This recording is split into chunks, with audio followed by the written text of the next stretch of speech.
When Kay left, what did Gerda think? Where is Kay going? No one knows. No one knows which direction to go. Just heard the children say that they saw Kay tie his sled to a big sled and go toward the window. Opening parenthesis, closing parenthesis. Baby Gerda cried a lot. In the end, it was guessed that Kay had fallen into a nearby river and drowned. Spring has arrived. The sun appeared brightly. Kay must have died somewhere far away. Gerda said, "I Don and number 39, T believe that." The sun said Kay must have died far away, she said to the swallows. "We Don and number 39, T believe that," the birds replied. In the end, Gerda also did not believe that Kay was dead. One morning she said, "Let a number 39 put on these brand new red shoes and go to the river to ask where Kay is." It and number 39 just Don. He kissed his grandmother who was still sleeping, took those shoes and left alone, following the door to the river. "Oh river! Is it true that the river took away my friend who usually plays with me? I will give the river red shoes if the river gives you back to me." It seems like the waves are welcoming it warmly. He threw the shoes he treasured most in the world into the fast-flowing water.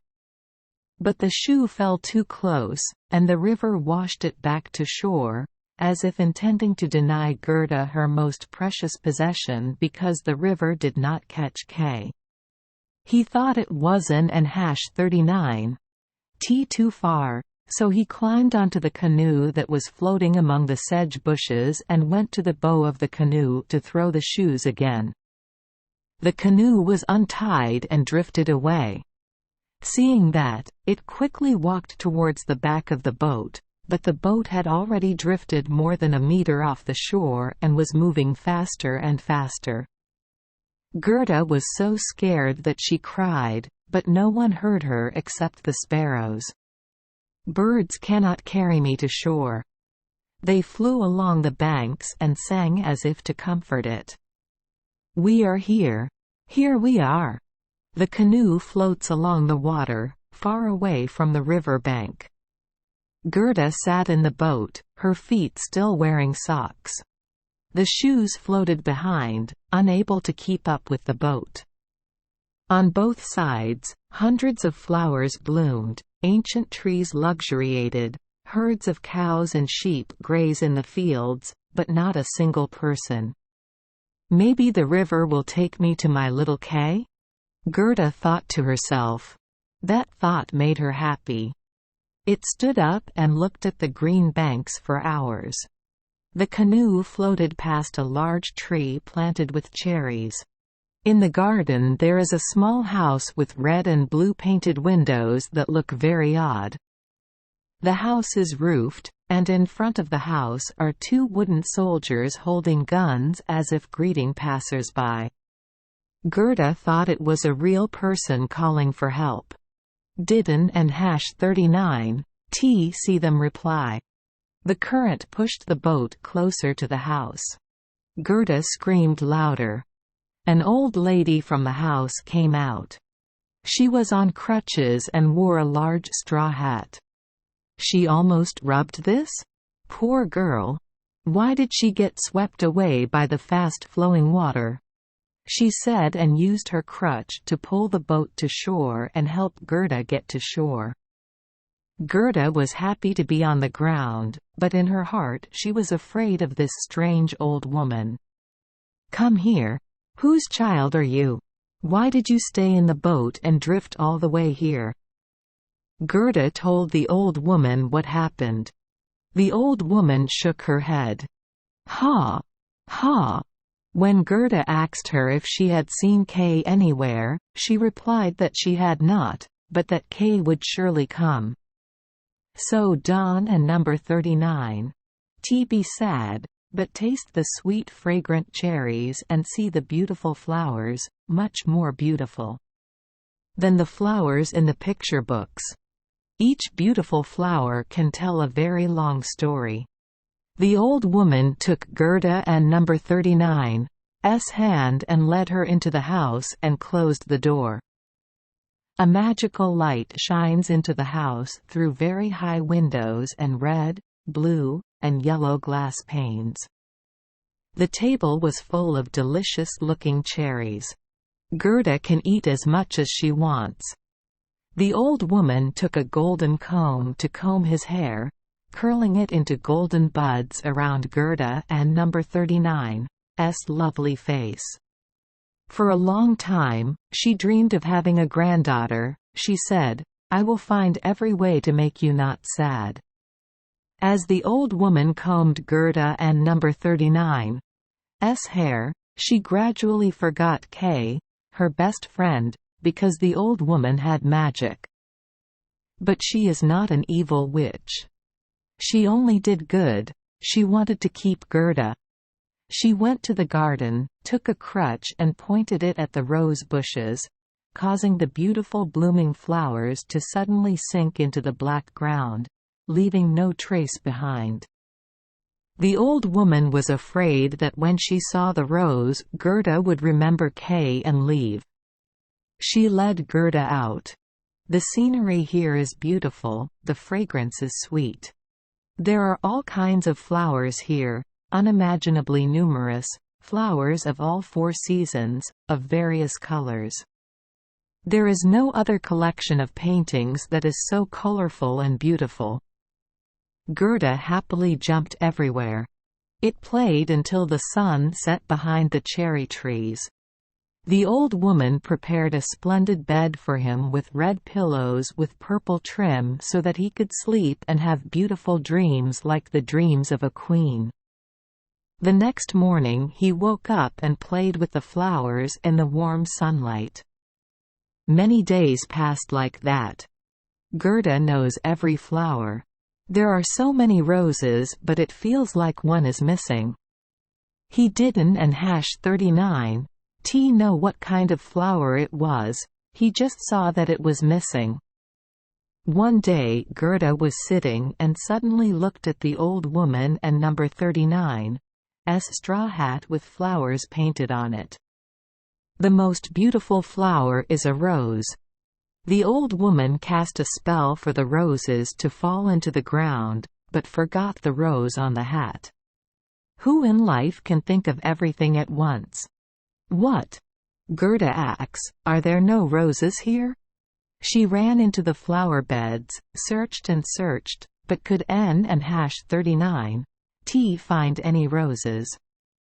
She sat down and cried. Her tears fell right where the rose tree was. Disappear and wet the ground. Immediately the rose hips sprouted again, as fresh as before they went underground. Gerda hugged the rose tree, kissed the flower, thought of the roses at home and then thought of Kay. She said, "Damn, how much time have I wasted? Should I go find Kay? Does Wa know where Kay is? Do Wa believe that Kay has died somewhere far away?" Rose replied, "Kay is not dead yet. We were just underground at the dead man and number 39's residence, but didn't and #39 see him." Gerda thanked the flowers and then went to the other flowers. Every flower looked at the platform and asked if they knew where Kay was now. The red lily said, "Do you hear the sound of drums? The 2 words tongue, tongue? Listen to the singing of the widow. Listen to the monks pray." An Indian woman wearing a red dye climbed onto the funeral pyre. The flames wrapped around her and her husband and number 39's body. But she thought of the person whose eyes were brighter than the pyre, whose fiery gaze penetrated her stronger than the fire that was about to burn her body to ashes. Can the fire of the heart die in the fire of a firewood? Gerda said, "I cannot understand. That is something that happened in my life," said the red lily. and the morning glory was about to tell. "What a number 39's going on?" Convolvulus said. "On that mountain there is a castle.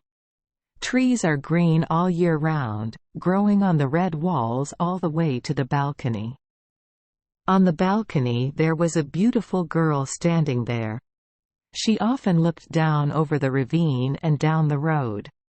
Among the rose hips dangling from the branches, there is no flower as beautiful as her." The plum blossoms being blown away by the wind were no more relieved than her. The silk dress she wore fluttered in the wind. "And you, why Haven and number 39, you come yet?" Gerda asks. "Wa is thinking about K, right?" Convolvulus replied. "I and number 39 am just telling my life, telling my dream." "What story do ranunculus flowers tell?" Ranunculus said. "In the middle of the trees, people hung ropes and wooden planks to make swings. 2 beautiful babies were swinging. Each of them had a snow-white rose and a snow-white rose attached to their hat. Gray silk flutters in the wind. The 2 children sat with their legs dangling, and their brother stood on the swing. The younger brother wrapped his arm around the rope to hold the swing more firmly, because in one hand he had to hold a pen and in the other hand a clay soap bubble blower. I swung on the swing and blew strings of bubbles with soapy water. They flew up and looked like they were dyed in many colors. The last bubble stuck to the bellows and was blown to one side by the wind. A young black dog stood and stretched out its hind legs to reach for the swing. Swinging away, the dog fell down and barked loudly. Soap bubbles gradually burst. A piece of board flies, a bubble bursts. That and number 39's my song. Wa and number 39's story is well told, but Wa and number 39's voice is so sad and K and number 39's name is not mentioned. What does the hyacinth say? There are 3 sisters, pure and lovely. 1 girl in red shirt, 1 girl in blue shirt, 1 girl in white shirt. Holding hands, the girls danced on the calm lake surface under the moonlight. The air is fragrant. They disappeared into the forest, the fragrance became even more fragrant. A moment later, the coffin, with 3 girls lying in it, slid from the dark forest into the lake. Fireflies perched on tree branches flickered, pink like baby lights. Are the girls sleeping or not breathing? The scent of flowers makes me feel that the girls are dead. The poet and number 39's bell rang the requiem. ... What Wa told me scared me so much. Judas said. The floral scent is so strong that it makes me feel like the girls are dead and K too, but is it really K? The roses buried in the ground say that K is not dead, is that true? Regards. Bell-shaped hyacinth flowers vibrate. We Don and number 39's ring the bell for K and We Don and number 39's know who K is. We just sang our song, the only song we knew. Gerda went to the snowflake sparkling in the cluster of blue leaves. It said, "Flowers are as beautiful as the bright sun. Please show me where I can find K, my best friend." Snowflake looked lovingly at Gerda. What song should she sing now? The song of the flowers has nothing to do with K. On the first day of spring, the hot sun shone down on the small yard. The rays of sunlight glided to the white wall of the house next door, where the first yellow flowers sprouted, sparkling like real gold. That and number 39's the story told by snowflakes. Oh my God! How much time did I lose? Gerda cried out. Is it autumn already? Then I shouldn't and #39 rest anymore, he said, then stood up and set off. His legs were tired. Around it everything had sunk into the cold. The willow leaves have turned yellow and are dripping dew onto the water. Leaves begin to fall. In particular, there is an arbutus tree that is heavy with acrid fruits that are painful to eat. The landscape is gray and heavy. Thank you for joining us for today's fairy tale. We hope these stories bring joy and meaning to your day. If you love our channel, please hit the subscribe button so you won't miss any exciting tales. Wishing you a good night and sweet dreams. See you in the next story.